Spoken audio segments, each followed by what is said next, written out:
Hello. बघा आता काल आपण काय बघितलं होतं, डिपेंडंट सोर्सेस बघितले होते बरोबर. त्या डिपेंडंट सोर्सेस मध्ये एक बघितला होता व्हीडीव्हीएस.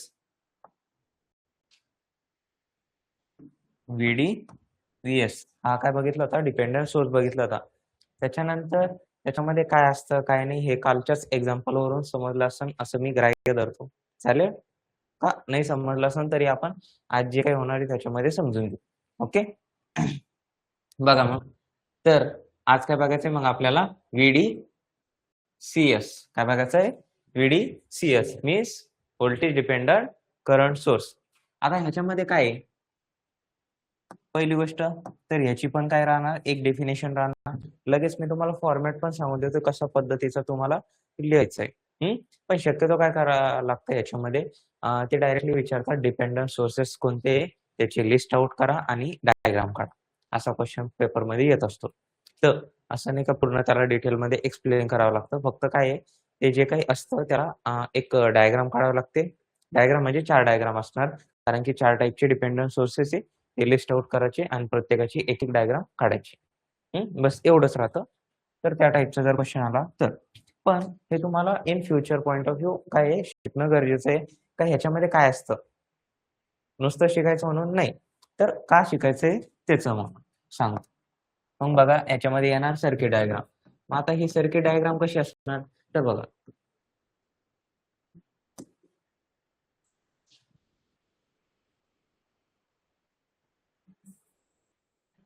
हे काय आहे?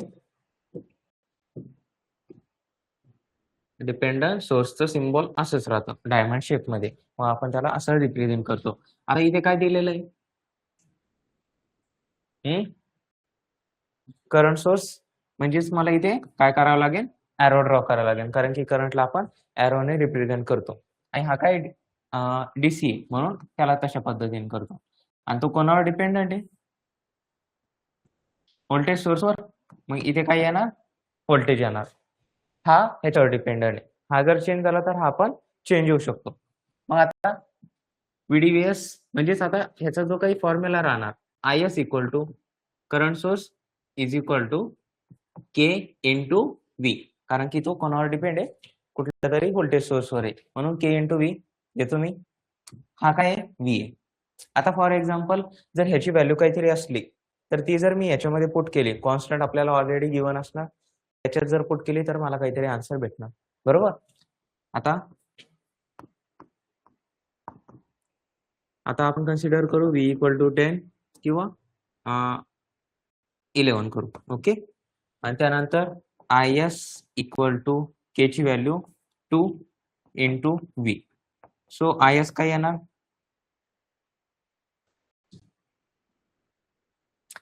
व्हॅल्यू पुट करा फक्त. 2 इंटू 11 22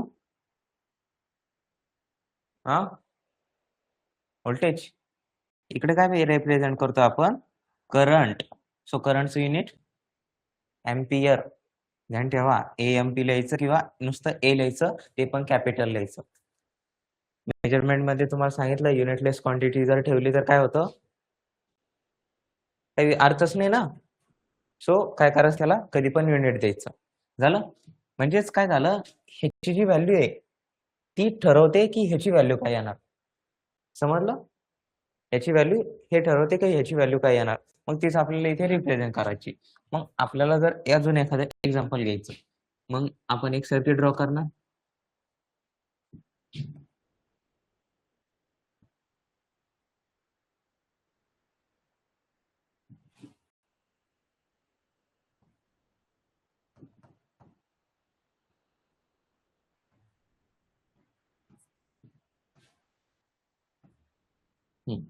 ओके. अशा टाईपचा आपण सर्किट ड्रॉ केला. आता काय करायचं आपल्याला? त्या करंटची व्हॅल्यू ठरवायची. आता हे काय आहे current? IS equal to 1 into VX. Okay. VX घेऊ, कारण की इथं व्होल्टेज सोर्स डिपेंडंट आहे ना तो, म्हणून. मग VX घेतला. तर आता तो जो VX आहे तो मी इथे घेतो. VX प्लस मायनस अशा पद्धतीने त्याला सर्किटमध्ये रिप्रेझेंट करत असतात ते. मग सांगा बरं IS इक्वल टू काय येणार? IS 1 इंटू VX आहे, बरोबर. 1 into VX means IS equal to VX येणार, समजलं. हा, मग फ्रॉम फिगर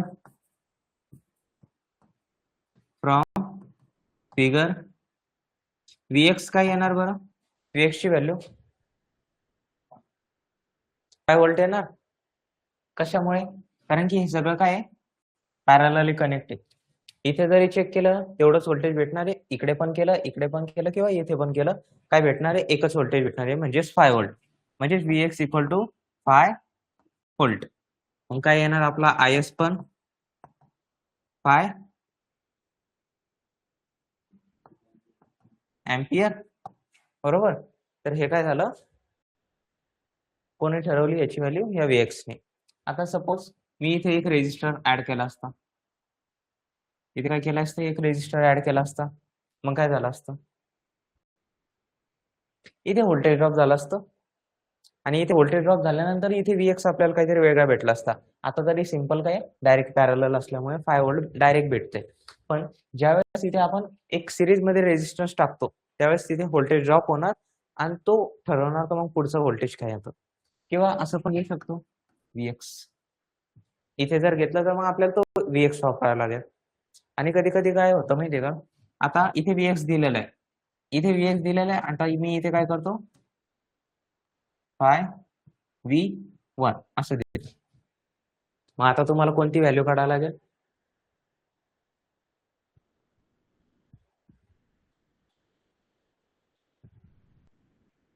VX जिथं दिलेलं आहे तेच काढावं लागेल ना, कारण की इथे VX सांगितलंय ना, V1 ची काही गरज आहे आपल्याला नाही ना, मग V1 ची गरज नाही म्हणून आपण फक्त VX काढणार, याच्याशी काही घेणं देणं नाही आपल्याला, आपण ते काढणार, समजलं. सो हे असतं current voltage dependent current source. Clear, any doubt, घेऊ मग पुढचं.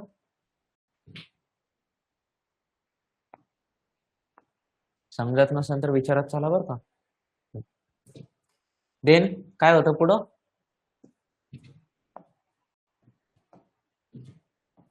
CD VS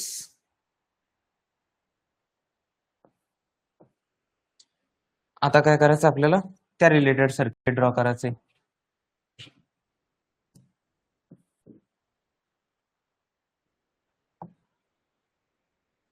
व्होल्टेज सोर्स आहे म्हणून प्लस मायनस, आणि तो कोणावर डिपेंडेंट आहे, करंटवर. सो मी करंट घेतलेला, हा काय आपला करंट डिपेंडंट आणि हा व्होल्टेज सोर्स. मग हा झाला आपला VS equal to K into, आता काय द्यावं लागेल बरं, करंट डिपेंडंट आहे ना, मग इथे आपल्याला I द्यावा लागेल, आणि हा काय आपला I. ओके, म्हणजेच आपला जो काही आपल्याला जर काढायचा असेल व्होल्टेज, तर काय घ्यावं लागेल, K into I, K into I. मग K ची व्हॅल्यू समथिंग दिलेली असेल समजा 5, आणि I ची व्हॅल्यू आपल्याला दिलेली असेल 2. सो आन्सर काय येणार 10, पण काय व्होल्ट. आपण व्होल्टेज काढतोय, लक्षात काय ठेवायचं, आपण इकडे LHS ला काय आहे त्याच्या अकॉर्डिंग त्याचं काय येणार, युनिट येणार. ज्यावेळेस इथे I होतं त्यावेळेस अँपियर, V आलं व्होल्टेज. क्लिअर, मग हा काय झाला आपला VS. ओके, क्लिअर इथपर्यंत. आणि सेम असं जर आपण सर्किट मध्ये जरी ड्रॉ केलं तरी आपल्याला हेच भेटणार आहे, समजलं. मग एक्झाम्पल घेऊ का नको, एक्झाम्पल घेऊ का नको सर्किट मधलं, बघा.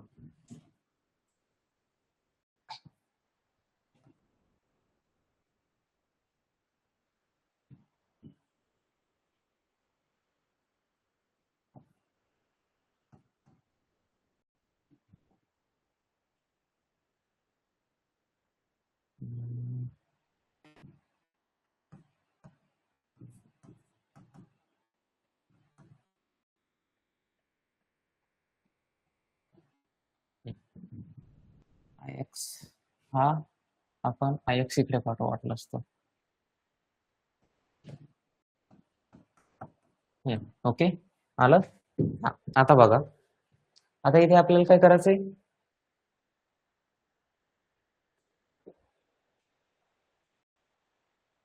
किंवा एक मिनिट आपण इथं न घेता इथे एक रेजिस्टर घेऊ, म्हणजे अजून थोडं सिंपल होईल आपल्याला. हा चला, हा आला 5 आणि हा आपला ix, हा पण 5. चला, आता काय करायचं आपल्याला, आपल्याला व्होल्टेजची व्हॅल्यू काढायची, जी काय आपल्याला डिपेंडंट सोर्स दिलेला आहे त्याची व्हॅल्यू काढायची. मग त्याच्यासाठी आपल्याला काय करायचंय, ते सर्किट सॉल्व्ह करावं लागेल. मग सगळ्यात आधी असं जर सर्किट आलं तर आधी म्हणावं लागतं फ्रॉम फिगर आणि नंतर मग पुढे स्टार्ट करावं लागतं. मग सांगा बरं ix काय येणार? ix ची व्हॅल्यू किती? ती ह्याची व्हॅल्यू आहे, रेझिस्टन्सची व्हॅल्यू. आपल्याला ix पाहिजे, म्हणजेच करंट फ्लोइंग थ्रू दिस 5 ओहम रेझिस्टन्स. मग तो किती जाणार? 2 अँपिअर. म्हणजे आपल्याला डायरेक्टली 2 अँपिअर भेटून जातो ix. मग तोच जर मी ix इथे जर पुट केला, मला डायरेक्टली आन्सर भेटू शकतो. मग आता घ्या, Vs equal to 10 into 2 is equal to 20 volt. समजलं? काय केलं दुसरं? फक्त जिथून करंट जातोय, मग कुठे पण असू द्या, इथे जरी ix असता तरी पण आपल्याला ix ची व्हॅल्यू आधी फाइंड आउट करावी लागली असती, नंतर ती पुट करावी लागली असती. इथे जरी असला तरी पण तेच केलं असतं. समजलं?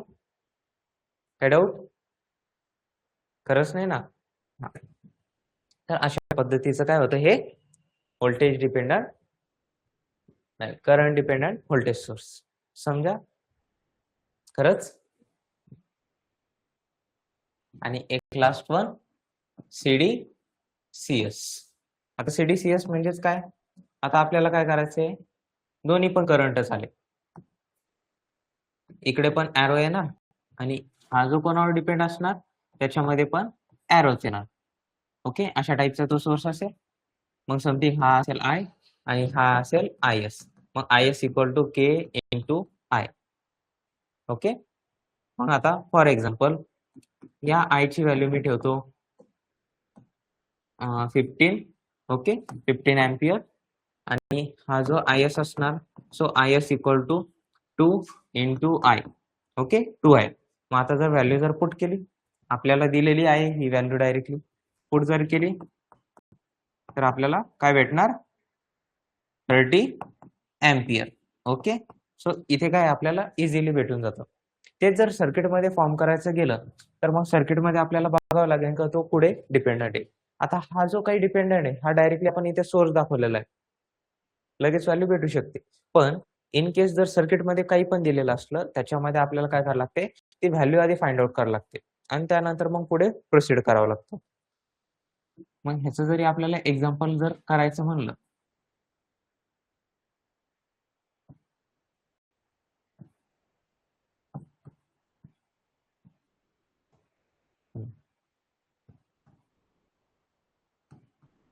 So IS equal to K into IX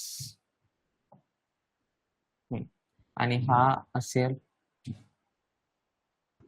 IX, this is 5 and this is 5 and 3 ampere. Okay, चालेल. बघा आता IX कुठे दिलेला आपल्याला, इथे दिलेला आहे. आधी आपल्याला काय करावं लागेल, त्याची व्हॅल्यू फाइंड आउट करावं लागेल. मग मी इथे म्हणणार from figure IX equal to किती असेल बरं? Any idea?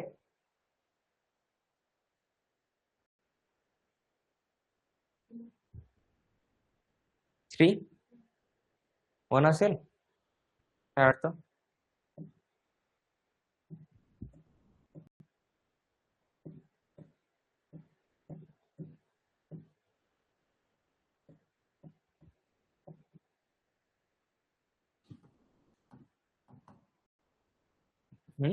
बरोबर आहे.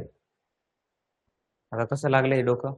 बघा, आता बघा, ह्याची व्हॅल्यू जोपर्यंत नाहीये तोपर्यंत हा काय 0 आहे. क्लिअर? जोपर्यंत त्याची व्हॅल्यू आपल्याला भेटत नाही तोपर्यंत तो काय 0, नो एनी व्हॅल्यू. बरोबर? मग आता मला सांगा, हा ह्याच्या पॅरलली कनेक्टेड आहे. हा 0 म्हणजे हा काय शॉर्ट आहे. हा शॉर्ट आहे, याच्याच पॅरलल एक रेझिस्टन्स आहे, हा शॉर्ट, म्हणून हे काय होणार, हे सगळं कॅन्सल होऊ शकतं का? आता बघा ना, मी जर असं केलं, रेझिस्टन्सची व्हॅल्यू काय राहणार का? कारण की करंटला काय पाहिजे, ऑलवेज सगळ्यात लोएस्ट पाथ पाहिजे. मग तो सगळ्यात लोएस्ट पाथ कुठला आहे? हा आहे. मग तो इकडून जाणार का? मला सांगा तुम्ही जिकडून रस्ता खराब आहे तिकडून जाणार का जो रस्ता चांगला आहे तिथून जाणार? चांगल्याच रस्त्यावरून जाणार ना. मग तोच रस्ता हा आहे. मग त्यावेळेस हे काय होणार? कट होऊन जाणार. मग हेच जर कट झालं तर त्याच्यातून करंट फ्लो होणार. आणि करंटच फ्लो नाही झालं तर? झालं. ओके. मग हेच जर Ix 0 असलं तर आपला Is पण काय राहणार? K इंटू Ix म्हणजेच K into 0 is equal to 0. So Is ची व्हॅल्यू काय येणार? 0. समजलं? क्लिअर? आणि मग करंट फक्त एवढ्याच ब्रांचमधून फ्लो होणार. त्यानंतर हे तर कटच होऊन जाणार. समजलं इथपर्यंत? काही डाऊट? सो अशा टाइपचे कॉम्प्लिकेटेड क्वेश्चन पण असतात.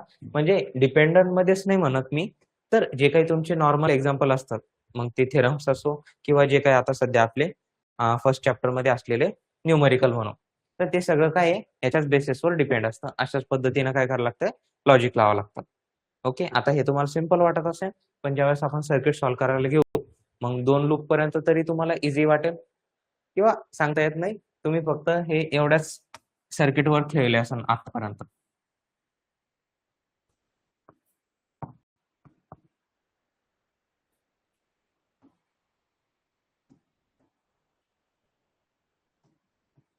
बरोबर का? एवढं सर्किट आतापर्यंत तुम्ही पाहिलं असेल. सगळ्यात हार्ड. पण याच्यापेक्षा पण हार्ड असतात. जिथे मग आपल्याला समजत नाही काय करावं. आणि त्याच्यामध्ये पण तुम्हाला फक्त इथूनच जाणारा करंट फाइंड आउट करता येत असेल. येतो का? कारण की आतापर्यंत एफ-डबल-ई मध्ये पण तुम्हाला हेच एवढं घेतलं असेल. त्याच्यानंतर हे ॲडव्हान्स आहे. हा जो सब्जेक्ट आहे तो ॲडव्हान्स आहे. त्याच्यामध्ये मग इथून जाणारा करंट फाइंड आउट करावा लागतो कधी-कधी. त्यानंतर इथे किती असेल, इकडे किती असेल, हे डिफरंट काय करावं लागतात? थेरम्सने प्रूव्ह करून दाखवावं लागतात. समजलं? तर याच्यापेक्षा पण तुम्हाला अशा टाइपचे पण सर्किट भेटणार. कळलं? म्हणून हे काय आहे प्रॉपरली कन्सेप्ट वाईज करणं गरजेचं आहे. आता ह्याच्या मागे कन्सेप्ट लागला तर तो तुम्हाला माहिती होता का? नाही माहिती होता. म्हणून तुम्हाला ह्याचा आन्सर नाही काढता आला. समजलं इथपर्यंत? तर अशा टाइपचं असतं हे एक्झाम्पल. क्लिअर? आता आपण काय करू त्याची एकदा समरी करू. मग आता कुठल्या टाइपचे डिपेंडंट सोर्सेस असतात मग? Dependent sources. हां, सांगा मग कुठल्या टाइपचे डिपेंडंट सोर्सेस असतात? एक असतो व्हीडी, व्हीएस. त्याचीच लगेच आपण डायग्राम पण काढून घेऊ. Plus minus. इकडे पण काय येणार? Plus minus. कारण की तो डिपेंडन्स काय आहे त्याच्यावर आहे म्हणून. झालं? देन व्हीडी, सीएस. सीएस दिलेला आहे म्हणून इथे करंट सोर्स येणार आणि इथे काय येणार? Voltage source. कारण की तो त्याच्यावर डिपेंडंट आहे. म्हणून मी इथे घेणार Vx, Is equal to K into Vx. इथे घेणार Vs equal to K into Vx आणि इथं Vx. समजलं? देन पुढे काय आहे? CD Vs. CD Vs म्हणजेच voltage source Vs equal to K into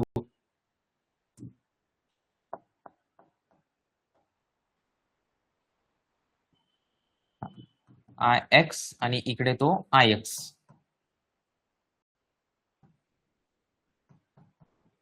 okay. Clear इथपर्यंत? काही डाऊट? हा. देन आणि last one CD CS. CD CS म्हणजेच दोघांमध्ये पण काय येणार आता? करंटच येणार. म्हणजे हा पण करंट सोर्स आणि जो कोणी त्याला ऑपरेट करणार आहे, कंट्रोल करणार आहे तो पण कोण राहणार? करंटच असणार. म्हणजे हा असणार Ix and Is equal to K into Ix. Okay. समजलं इथपर्यंत? तर अशा टाइपचा क्वेश्चन आला तर फक्त काय करावं लागेल तुम्हाला? हे सिम्बॉल्स ड्रॉ करावे लागतील. समजलं? खरंच काही डाऊट नाही? ओके. सो हे होते आतापर्यंतचे क्लासिफिकेशन ऑफ एनर्जी सोर्सेस. मग एनर्जी सोर्सेस मध्ये कुठले कुठले बघितले आपण? टाइम व्हॅरियंट, टाइम इनव्हॅरियंट, देन कुठला टाइम व्हॅरियंट मध्ये आपण एसी बघितला, टाइम इनव्हॅरियंट मध्ये डीसी बघितला. त्याच्यानंतर इंडिपेंडंट. इंडिपेंडंट मध्ये मग 2 टाइप पडतात. कुठले कुठले? Ideal and practical. आयडियल आणि प्रॅक्टिकल काय करावं लागते आपल्याला कम्पेअर करून बघावं लागतं. मग ते कंपॅरिझन आपण केलं होतं. आयडियल मध्ये काय होत होता कुठलाच लॉस होत नव्हता. ॲज इट इज होतं. प्रॅक्टिकल मध्ये काय झालं तिथे एक इंटरनल रेझिस्टन्स काय झाला एक्झिस्ट मध्ये आला. मग तो एक्झिस्ट मध्ये आल्यानंतर त्याच्यामध्ये कुठे ड्रॉप होऊ लागला. व्होल्टेज जर असला तर रेझिस्टन्स सिरीज मध्ये आला म्हणजे सिरीज मध्ये रेझिस्टन्स काय होतं व्होल्टेज ड्रॉप करत असतो म्हणून आपण त्याला सिरीज मध्ये टाकलं. सेम करंट साठी आपण बघितलं प्रॅक्टिकली तर पॅरलली काय झाला तो रेझिस्टन्स तिथे ऍड झाला. तिथे काय झालं तो करंट ड्रॉप करू लागला. ओके मग असं आयडियल आणि प्रॅक्टिकल काय केलं आपण कम्पेअर केलं. तो प्रश्न तुम्हाला जसं सांगितलं होतं ॲज इट इज तसा भेटणार आणि ॲज इट इज जसं एक्सप्लेनेशन होतं तसंच करायचं ते समजलं. आणि त्याच्यानंतर मग डिपेंडंट घेतलं आपण. खरं समजलं हे कालचं ते एक्झाम्पल समजलं होतं कोणतं कोणतं कोणतं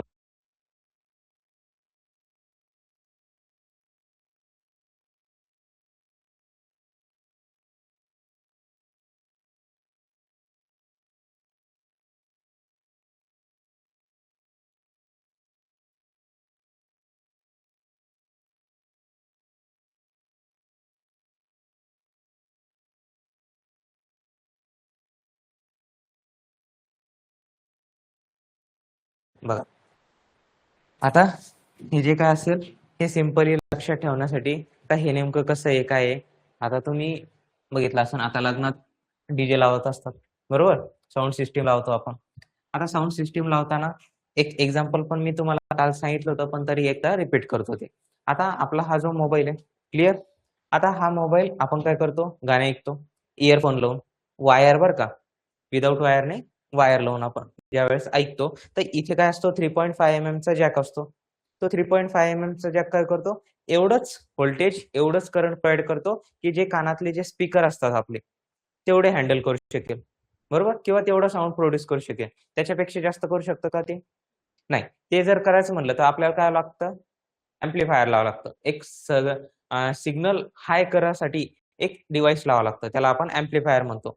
मग सेम कंडिशन एकतर डीजे मध्ये होते. ते काय करतात नंबर ऑफ ऍम्प्लिफायर कनेक्टेड करत चालतात. म्हणजेच आता फॉर एक्झाम्पल आपण काय करू सिरीज मध्ये ऍम्प्लिफायर घेऊ. ओके सिरीज मध्ये ऍम्प्लिफायर करून आता हा 100 डीबीचा साऊंड प्रोड्यूस करेल.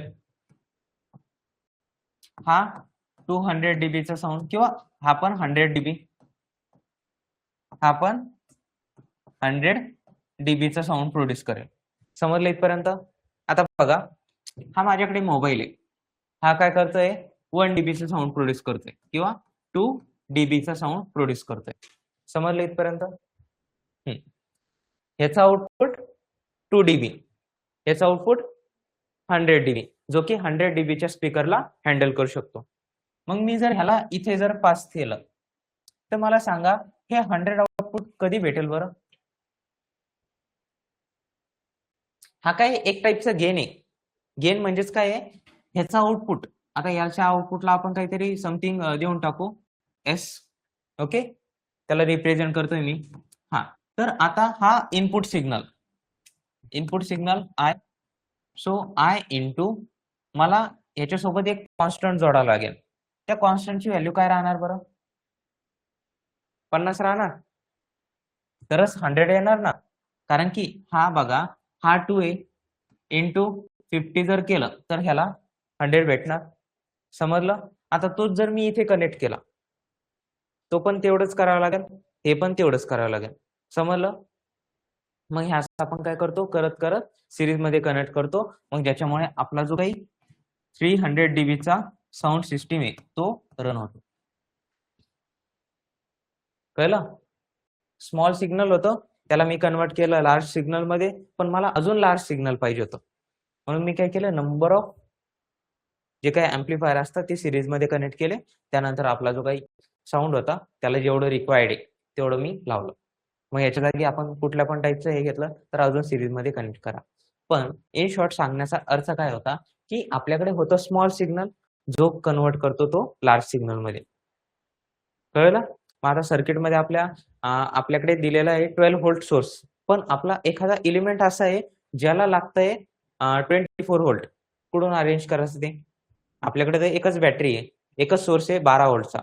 आता मला 24 व्होल्टचं चालणारं एखादं इक्विपमेंट हँडल करायचंय. मग मी काय करू? तर मी तिथे लावणार एक डिपेंडंट सोर्स. मग तो डिपेंडंट सोर्स काय करणार? त्याचा जो काही गेन असणार तो असणार 2 बरोबर? आणि त्याला इनपुट काय द्यायचं आपल्याला? 12. मग आउटपुट काय भेटणार आपल्याला? 24 म्हणजे मी हँडल करू शकतो. हां, इथं काय केलं आपण? आपला जो काही फिक्स सोर्स होता त्याला चेंज न करता आपण काय केलं? जो काही डिपेंडंट सोर्स असेल त्याला चेंज केलं. मग त्याचा गेन आपण मॅन्युअली पण चेंज करू शकतो. समजलं? काही डाऊट नाही? हां. तर अशा टाइपचं होतं आपलं हे एक्झाम्पल. ओके.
झालं? हां, चला आता करंट सोर्स. काय आहे? Current source. आता थोडीफार डेफिनेशन ते समजून घेऊया. मग आपला एक बेसिक कन्सेप्ट काय होतो? क्लिअर होऊन जातो. बघा मग आता करंट सोर्स काय असतो? करंट इज डिफाईन्ड ॲज एक मिनिट हां. Current is defined as the flow of electrons through a conducting medium. त्याला आपण काय म्हणणार? It is called as a current source. आता it is the ratio of charge to the time. म्हणजेच I equal to Q by T ह्यालाच आपण काय म्हणतो? करंट म्हणतो. का तो जो चार्ज असेल तो किती टाइम कंझ्युम करतो की किती टाइमानंतर तो फ्लो होऊ शकतो. मग ह्यालाच आपण काय म्हणणार? करंट म्हणतो. आता जे काही नॉर्मल आपलं सोर्सेस असतात, आयडियल असो, प्रॅक्टिकल असो, त्याला आपण कशाने रिप्रेझेंट करतो? एक सर्कल ड्रॉ करतो आणि एक एरो ड्रॉ करतो त्याच्यामध्ये. पण तोच जर डिपेंडंट असेल तर एक डायमंड शेप आणि त्याच्यामध्ये एरो काढतो. क्लिअर? देन बघा, a current source is an electronic circuit that delivers or absorb an electric current which is independent of the voltage across it. Okay, त्याच्यामध्ये काय म्हणलेलं आहे? जो काही आपला सोर्स असतो तो काय करतो? एकतर चार्ज होण्यासाठी कुठल्या पण सर्किट मधून तो काय करतो? करंट किंवा आपण त्याला चार्ज करण्यासाठी काय करतो? एक सप्लाय देतो. मग तो व्होल्टेज असेल, करंट असेल, काही पण असेल मे बी. मग तो पॉवर जर सप्लाय असेल किंवा पॉवर सोर्स असेल तर त्याला डायरेक्टली आपण व्होल्टेज अँड करंट देणार. ओके, मग तो काय करतो? ॲब्झॉर्ब करतोय आणि त्यानंतर मग तो प्रोड्यूस करतो. क्लिअर? आणि हा पण काय करतो, ऍब्झॉर्बच करतो आणि नंतर मग प्रोड्यूस करायला स्टार्ट करतो. क्लिअर? बघा मग there are two types, independent and dependent. मग आता इंडिपेंडंट आणि डिपेंडंट आपण दोन्ही पण बघितले, फक्त ते ऍज अ नोट वाईज किंवा एक ह्याच्या वाईज आपण बघतोय. समजलं? फक्त एक थेरॉटिकल कशा पद्धतीने त्याला आपण लिहू शकतो, तर हे त्या टाईपचे. मग हेच नोट्स मी तुम्हाला शेअर करणार आहे ॲपवर. ओके? ॲपवर तुम्हाला ते दिसणारच. आता बघा, आपण एक रिलेशन पण हे केलं होतं, की कसं-कसं रिलेशन असतं. तर त्या रिलेशनमध्ये आपल्याला म्हणणं काय होतं, E = W. आपण हे रिलेशन एकदम स्टार्टिंगला हे केलं होतं. पण तरी आपण एकदा करून बघू. मग बघा, आता त्याच्यासाठी आपल्याला पॉवर पण माहिती असली पाहिजे. म्हणजे काय-काय टर्म्स माहिती असल्या पाहिजे. मग त्याच्यासाठी आपण व्होल्टेज पण बघितलं होतं. व्होल्टेज म्हणजे काय? जो काही पोटेन्शियल डिफरन्स असतो किंवा potential at a 2 different point is called as a potential difference. मग तो एक घेतला होता. मग V काय घेतला होता आपण? W/Q. त्यानंतर I पण घेतला होता Q/T. बरोबर? असा घेतला होता. मग आता त्यानंतर आता पॉवर येणार. मग पॉवर काय? Rate at which electrical energy transfer by an electric circuit. आता जी काही एनर्जी असते ती आपल्याला ट्रान्सफर करायची. जी काही एनर्जी ती आपल्याला ट्रान्सफर करायची एका सर्किटमध्ये. मग आता फॉर एक्झाम्पल तुम्ही कुठलं पण इक्विपमेंट घेत असाल, तर ते काय करतात, एखादी एनर्जी रेटिंग असते त्याला किंवा पॉवर रेटिंग असते. मग वॅटेजमध्ये असते ती, बरोबर? मग ती वॅटेजमध्ये काय करतो आपण, ती एनर्जी किती ट्रान्सफर होती एका पर्टिक्युलर टाईममध्ये किंवा किती मॅक्सिमम ते घेऊ शकतं, ती रेटिंग आपल्याला दिलेली असते. मग तेच आपण इथे काय म्हणतोय, का rate at which electrical energy transfer to the circuit. Okay? Clear? Sir हीच काय होते मग P = VI. आता एनर्जी म्हणजेच VI आहे. फक्त आता त्याच्यासोबत आपल्याला काय करावं लागतंय, टाइम ऍड करावं लागतं. पण ही काय आपली एनर्जी. समजलं? खरं समजतंय ना? हां.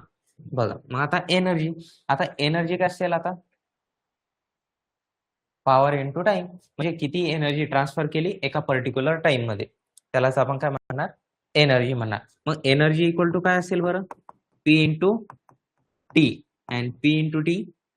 मग Pच्या जागी VI इंटू टी. ओके? असं येणार. मग आता आपण काय करणार? हे सगळं कंबाईन करणार. मग आता V ला किंवा इकडे घेऊ आपण. E = VI. Vच्या जागी W/Q into Q/T and into T. जमलं? देन बघा, T हा T कॅन्सल, हा Q कॅन्सल. आन्सर काय येणार? E = W. हेच प्रूफ झालं. प्रूफ. हा, मग याचा अर्थ काय आहे, की जी काही एनर्जी असते तेच काय असतं, आपलं वर्क डन असतं. एनर्जी म्हणजे काय आहे? Work done. वर्क डन म्हणजे फिजिकली आपण काहीतरी करतोय. आपण जे करणार, आपली एनर्जी लावणार, त्याच्या थ्रू काय भेटणार आपल्याला? काहीतरी वर्क करून भेटणार आहे. म्हणून आपण एनर्जी = वर्क डन म्हणू शकतो. मग ती एनर्जी कुठल्या टाईपची पण असो. मग मेकॅनिकल असो, इलेक्ट्रिकल असो किंवा कुठल्या टाईपची एनर्जी असो, पण त्याच्यावरून काय होतंय? एक वर्क डन होतंय. समजलं? इथपर्यंत काही डाऊट? खरंच नाही? ओके. समजलं? आणि ह्याचं युनिट काय असतं बरं एनर्जीचं? जूल असतं आणि अजून इथे काय असणार आता? किलोवॅट हार. किलोवॅट हार किंवा वॅट पर सेकंद म्हणजे वॅट सेकंद. ओके? तर ह्या टाईपचं असे एक्झाम्पल असतात. मग हे तुमचे सगळे काय आहे? बेसिक फंडामेंटल्स आहे. क्लिअर झाले? इथपर्यंत FWCचेच कन्सेप्ट आहे सगळे. देन आता last one is a passive element. आता पॅसिव्ह एलिमेंट काय आहे? सांगून तुम्हाला एकतर. बघा मग आता passive element do not generate. आपण ऍक्टिव्ह एलिमेंट बघत होतो. तिथे काय बोललो होतो त्यांनी? Producing and generating. इथे काय बोलतोय ते? Do not generate. तो कुठला पण टाईपचा एनर्जी जनरेट करू शकत नाही. Convert from non electrical energy. काय करतो तो? फक्त जी काही इलेक्ट्रिकल एनर्जी असेल त्याला नॉन इलेक्ट्रिकल मध्ये कन्वर्ट करतो. मग फॉर एक्झाम्पल आता आपण बघू काय काय. Okay, any electricity. मग तो कुठल्या पण टाईपच्या इलेक्ट्रिसिटीला काय करतो? नॉन इलेक्ट्रिकल फॉर्म मध्ये कन्वर्ट करतो.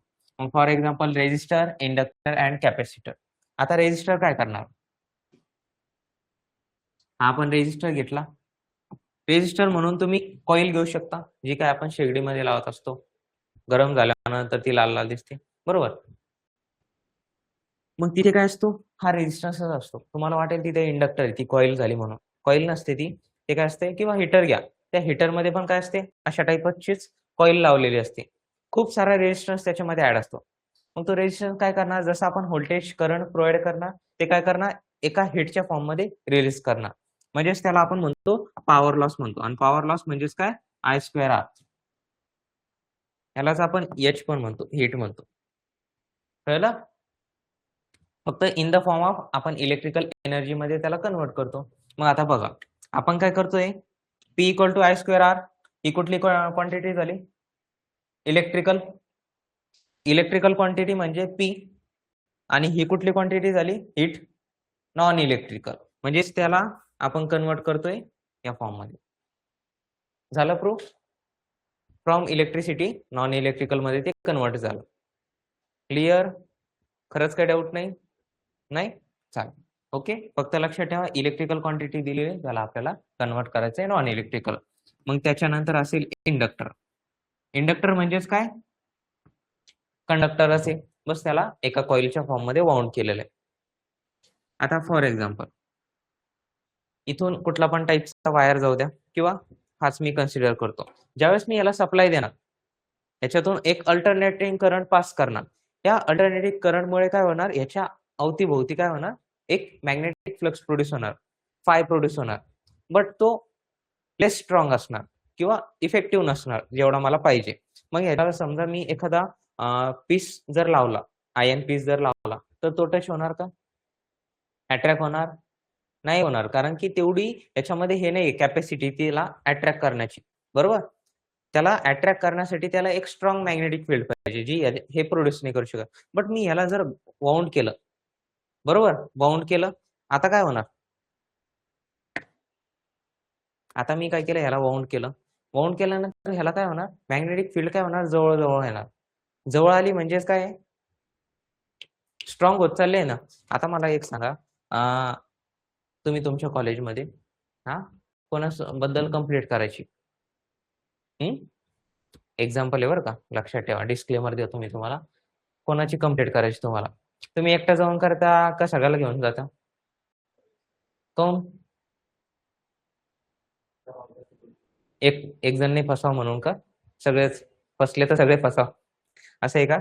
नाही. तर त्याचा काय अर्थ आहे? 1 जण आणि 100 जण जाणं, फरक आहे का नाही? इफेक्ट जास्त होतो. आजकाल एक चर्चामध्ये कॉकरोच जनता पार्टी. एकानं स्टार्ट केलं, पण त्याच्या मागे किती जण आहे? मग हे असं आहे. काय आहे? जिथं जास्त जण राहणार, तिथं काय होणार? इफेक्टिव्ह जास्त होणार. मग सेम आहे, एक कंडक्टर, ह्या कंडक्टर मधून करंट आपण ज्यावेळेस पास करतो, तर एकदम स्मॉल अमाउंट मध्ये काय होते? मॅग्नेटिक फ्लक्स प्रोड्यूस होतात, जे की निग्लिजिबल असतात, आपल्याला जाणवत पण नाही ते. पण जर मी तेच काय केलं, या सगळ्यांना कंबाईन केलं, म्हणजे असं समजा इथे phi1, phi2 आणि इथे phi3 वेगवेगळ्या ठिकाणी प्रोड्यूस होऊ लागले. आता प्रत्येकाची एनर्जी काय कमी कमी आहे. प्रत्येकाचा जो काही इंटेन्सिटी असेल ती काय कमी कमी आहे. पण ज्यावेळेस मी त्यांना सगळ्यांना कंबाईन करणार, मग आता सगळ्यांची मी काय करतो? इंटेन्सिटी एकत्र आणतोय, स्ट्रेंथ एकत्र आणतोय. ती स्ट्रेंथ काय होणार? 3 पट वाढणार. जवळ आले, स्ट्रेंथ वाढली. क्लिअर? आता मला समजा असं समजून चला, तुम्ही एक जण आहे, आता तुमच्यामध्ये एनर्जी आहे, पण समोरच्याला ती दिसणार आहे का? नाही, बरोबर? पण तेच जर सगळे कमजोर असले आणि 10 जण एक सोबत जर दिसले, काय होणार? समोरचा जो कोणी येईल त्याला काय वाटणार? एनर्जी जरा जास्त आहे. मग इथेच काय होतंय? हे पण सेम कंडिशन आहे. ओके. आता बघा, आता हे जो काही करंट आहे, हा मी एक अमाउंट पर्यंत करंट फ्लो करू शकतो. त्याची जी काही सॅच्युरेशन पॉईंट आहे, तो तेवढा यूज तर काय होऊ शकतो?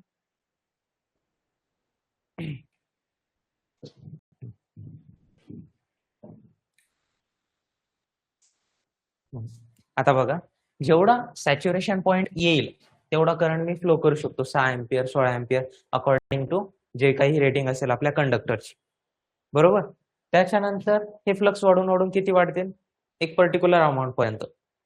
पण आपल्याला तेवढा जो काही मॅग्नेटिक फ्लक्स पाहिजे तेवढा तर कधीच भेटणार नाही. म्हणून आपण ह्याला काय कन्वर्ट करतो, एका कॉइलच्या फॉर्ममध्ये वाउंड करतो. म्हणजेच एकत्र आला तर याला कॉइलच्या फॉर्ममध्ये वाउंड केला. आता मी काय केला, करंट जर फ्लो केला, आता फ्लक्स काय होणार, मोठा प्रोड्यूस होणार, जेवढा आपल्याला लागेल.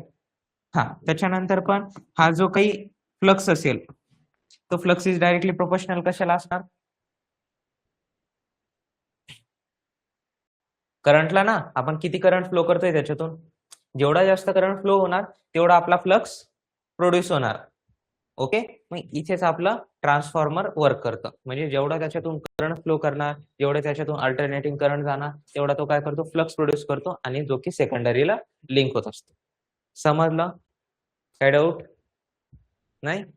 म्हणजे फक्त एक करतोय, फ्लक्स जो काही इलेक्ट्रिक क्वांटिटी असेल त्याला तो नॉन इलेक्ट्रिकल क्वांटिटी मध्ये कन्वर्ट करतो. म्हणजेच हा करंट आहे आणि हा मॅग्नेटिक फ्लक्स आहे. समजलं?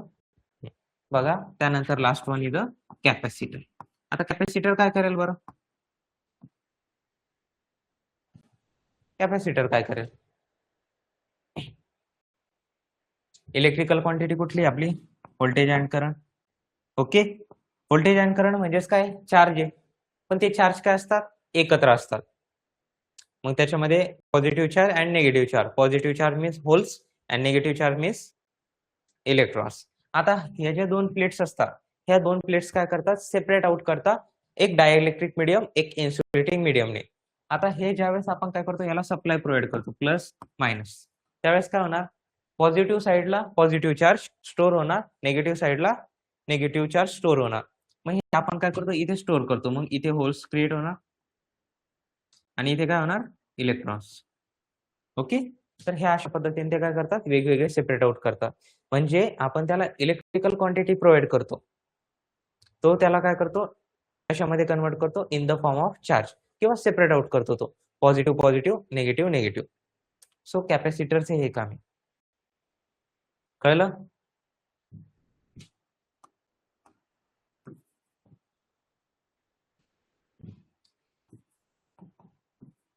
ओके, व्होल्टेज दिलेलं आहे, त्याला तो काय करतोय, क्यूच्या फॉर्म मध्ये चार्ज, जो काही चार्ज असेल त्याच्या फॉर्म मध्ये त्याला कन्वर्ट करतो. कळलं? खरंच काही डाऊट नाही? ओके, मग प्रोसीड करू पुढे.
चला बघा, ओम्स लॉ काय असतो.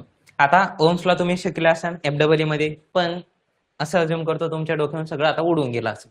ओके, मग असं एकदम फ्रेश मूड मध्ये आपण ओम्स लॉ काय आहे ते शिकू. मग आता ओम्स लॉ म्हणजेच काय असतो, आता फॉर एक्झाम्पल घ्या, कुठला पण एक कंडक्टर घ्या. आता माझ्याकडे कंडक्टर, एक मिनिट आहे.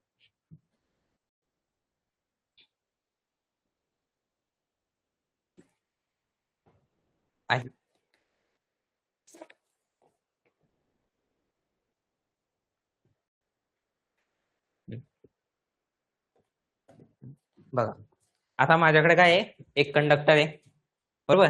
या कंडक्टर मधून ज्यावेळेस मी काय करणार, करंट फ्लो करणार, तो जो काही करंट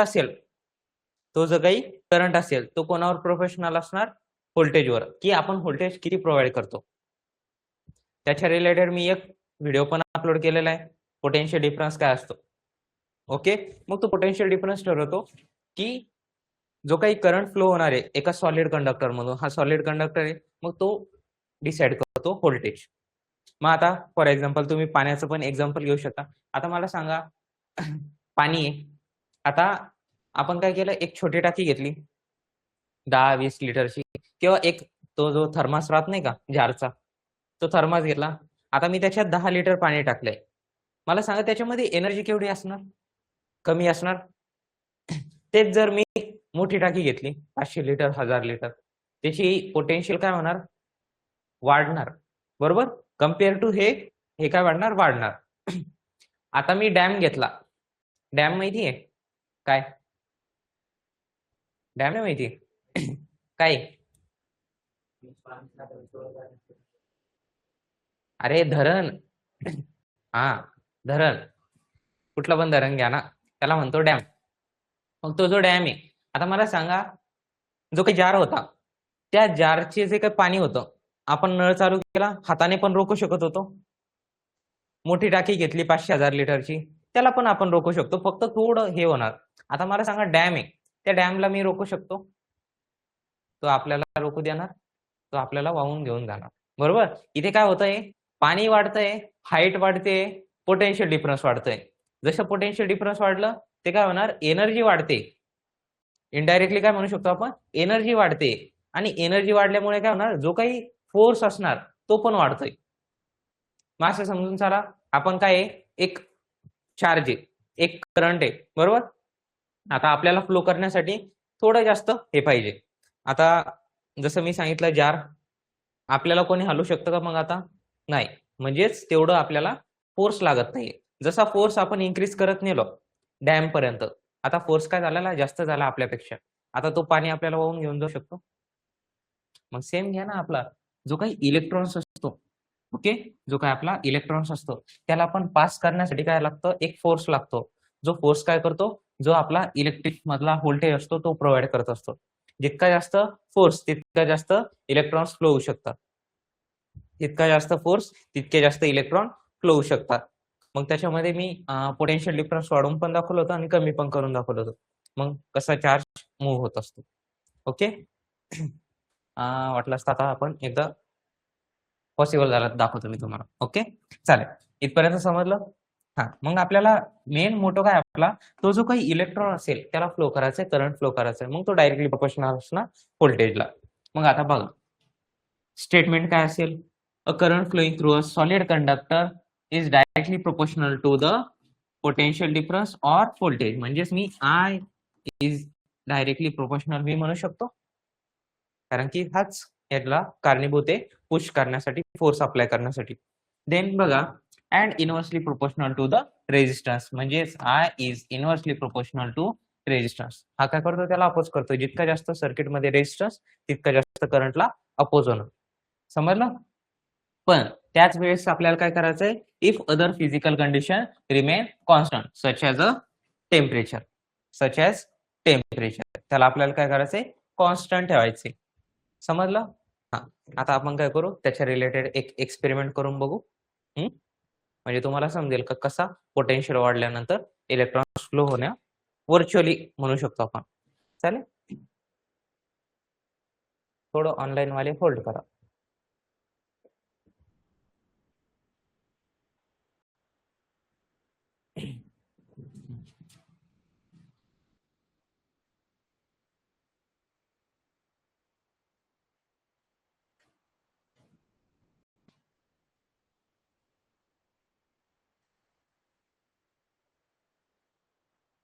एकदा रन होतं का नाही पाहू बरं, कारण की लॅपटॉपवर रन होतो, ह्याच्यावर मला एवढं माहित नाही.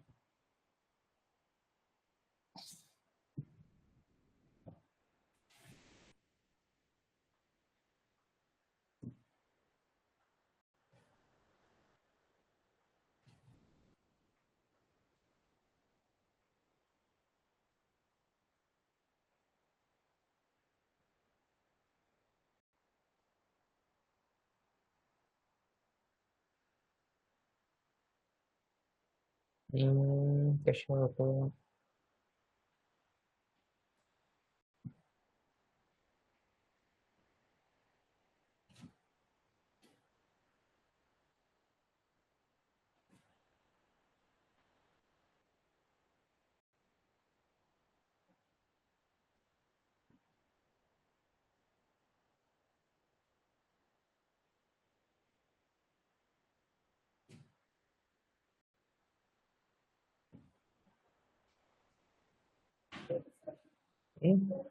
हा येत असते ना. नाही ना, 9 वाजले. सुट्टी दिली होती काय? तसं डिस्कशन काही झालं होतं बघा एकदा.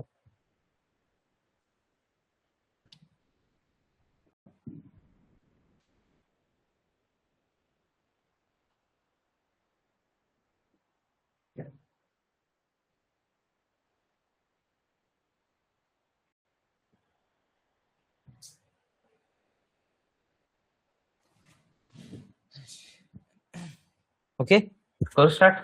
चला जाऊ द्या, आपण बघू बरं का सर्किट ट्राय करू. ओके, आता आपण काय करू, एक सिम्युलेशन करून बघू. आता सिम्युलेशन करताना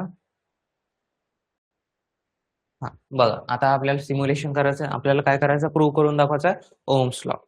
आता ओम्स लॉ प्रूव्ह करण्यासाठी आपल्याला काय पाहिजे, एक व्होल्टेज सोर्स पाहिजे. मग मी एक काय करतो, बॅटरी घेतो.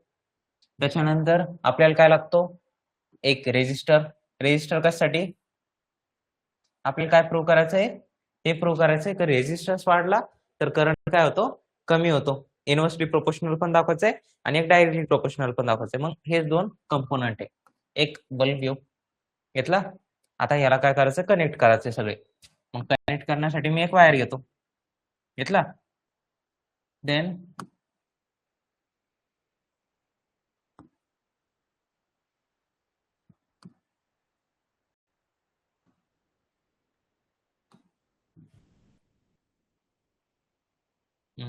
एक स्विच पण घेऊन टाकू.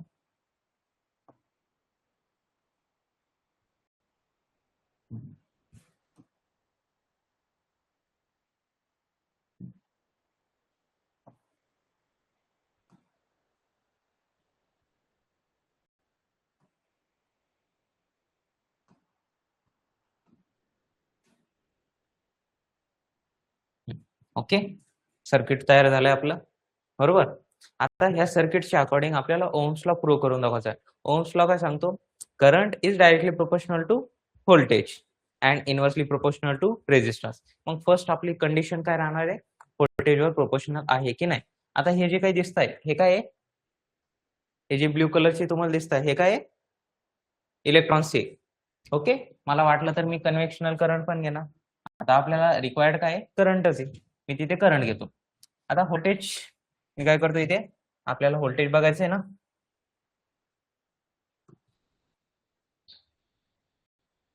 हा, इथे बघा व्होल्टेज किती आहे, 9 व्होल्ट. इथे बघू आपण किती, 0 आहे सध्या, स्विच ओपन आहे म्हणून. आणि इथे बघू, हा, तर आपल्याला मेन पॉइंट इथेच आहे. देन एम्पियर, आपल्याला करंट पण बघायचं आहे. करंट मी इथे घेतो, एक मिनिट, हा नाही घेत.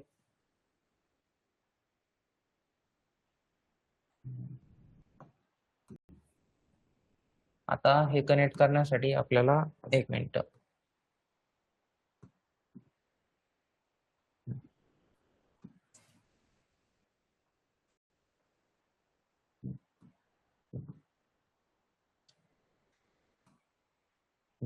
ओके, हा, करंट किती फ्लो होतोय, 0. सर्किट कनेक्टेड नाहीये म्हणून. आता ज्यावेळेस मी काय करणार, हा स्विच क्लोज करणार, करंट काय होणार, स्टार्ट झाला. किती 0.45 व्होल्टेज किती येत आहे. हा आता इथे मेजर केलं तर किती भेटत होतं आपल्याला 9 भेटत होतं. इथे काय होऊ लागलं ते ड्रॉप होऊ लागलं. किती झालं डायरेक्ट 50% ड्रॉप झालं. आता बघू आपण व्होल्टेज इन्क्रीज करू व्होल्टेज इन्क्रीज. करंट वाढतं का नाही बघा. काय झालं करंट वाढलं. अजून व्होल्टेज इन्क्रीज केलं करंट काय झालं वाढतंय. म्हणजेच काय आहे current is directly proportional to voltage म्हणू शकतो. बघा आता किती झालं 6. जसं मी काय करतो व्होल्टेज कमी करतो करंट काय होत आहे कमी होते. म्हणजे माझा जो काही कंट्रोल आहे तो कोणावर आहे व्होल्टेजवर. पण इनडायरेक्टली त्याचा इफेक्ट कोणावर पडतोय करंटवर. सो हे होतं आपलं रिलेशन. झाला प्रूफ पहिली कंडिशन. आता सेकंड कंडिशन. आता आपण व्होल्टेज काय करू एक फिक्स ठेवून देऊ 20 व्होल्ट ठेवून दिलं. आता आपला दुसरा कंडिशन काय होती current is inversely proportional to resistance. हा जो काही तो करंट फ्लो होतोय बरं का बघा आणि त्याची स्पीड पण बघा कशी फ्लो होते. आता ओम्स आपल्याला काय करायचं त्याचे ओम्स वाढवायचे म्हणजे रेजिस्टन्स वाढवायचा आहे. आता रेजिस्टन्स बघा किती आहे 10 आहे. हे किती आहे आणि 1 एम्पियर करंट. रेजिस्टन्स मी इन्क्रीज करतो काय होतंय काय चेंज होतंय आपल्याला. आता ते सोडून द्या ते तो ड्रॉप दाखवतंय. आपल्याला आधी काय करायचंय इनव्हर्सली प्रोपोर्शनल दाखवायचंय. मग बघा काय होतंय 0.45 आधी काय होता 1 एम्पियर आता काय झाला कमी झाला. म्हणजेच असं काय होतंय आपण जितका काय होतंय रेजिस्टन्स वाढवतोय तितका करंट काय होतोय कमी होतंय आणि जितका रेजिस्टन्स कमी करत नेला तितकं काय होतंय करंट वाढतं. झालं सेकंड.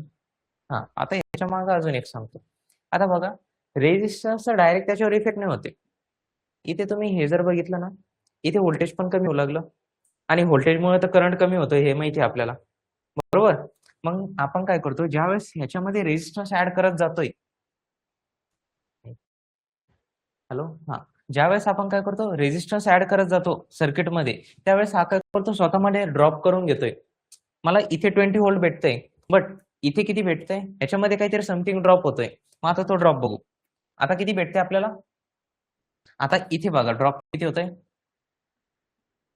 15 एम्पियर ते मायनस सोडून द्या पण 15 व्होल्ट काय होतंय ड्रॉप होतंय. म्हणजेच रेजिस्टन्स वाढला तर ड्रॉप वाढतोय आणि जितका जास्त ड्रॉप वाढला तितकं व्होल्टेज ते स्वतःमध्येच कंझ्युम करतंय. मग पुढे जाऊ देणार ते आणि मग व्होल्टेजच जर जास्त पुढे गेलं नाही तर करंट त्याच्यामुळे काय होणार कमी फ्लो होणार. समजलं काही डाऊट प्रॉपरली समजलं. सो हे असतं ओम्स लॉ.